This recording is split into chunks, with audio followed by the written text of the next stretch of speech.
Hi, I'm Mark Morris from Edge Impulse. I'm here at Embedded World showcasing our intelligent factory powered by Edge AI.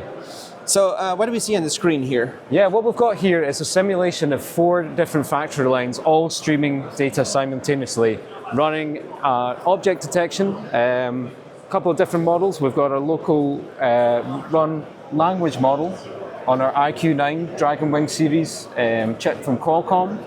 We've got a really interactive GUI built by the Qt company up on the screen here. We've got a complete 3D render of our digital twin from the factory floor. All streaming data, all being ingested on the edge by our IQ9 chip.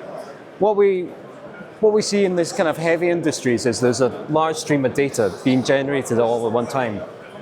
This is a very high stakes environment. Anytime these manufacturing lines stop, it's a huge loss of revenue. So what we need to do is bring that edge AI as close to the source of the data as possible.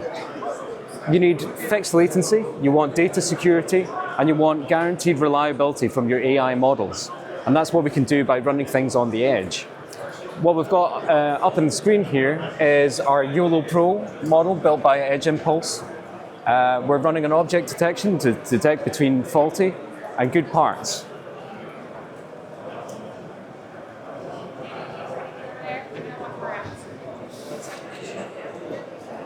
We can detect these defects and then make informed decisions on our factory floor to either put them back into rework, put them into scrap, and really have this informed decision making by Edge AI. Also, we've got our large language model. Again, all locally running. There's no internet connection required for this model. This is 7 billion parameters? 3.2 billion parameters. And it's smooth and fast? Very fast, yeah. And the most important thing is that this private proprietary data remains in the premise, not touching the internet, not becoming any training and algorithm. This is all running locally on the edge. And you can just chat with your edge devices? Yeah, I mean, you can imagine from a production manager's point of view, what they want to do is get quick answers about what's happening on the factory floor. It's a high stream of data, quite hard to interrogate and digest from a personal perspective. But that's what large language models are really good at. They can take that diverse source of data, digest it for us, and provide a summary about what's been happening on our factory floor.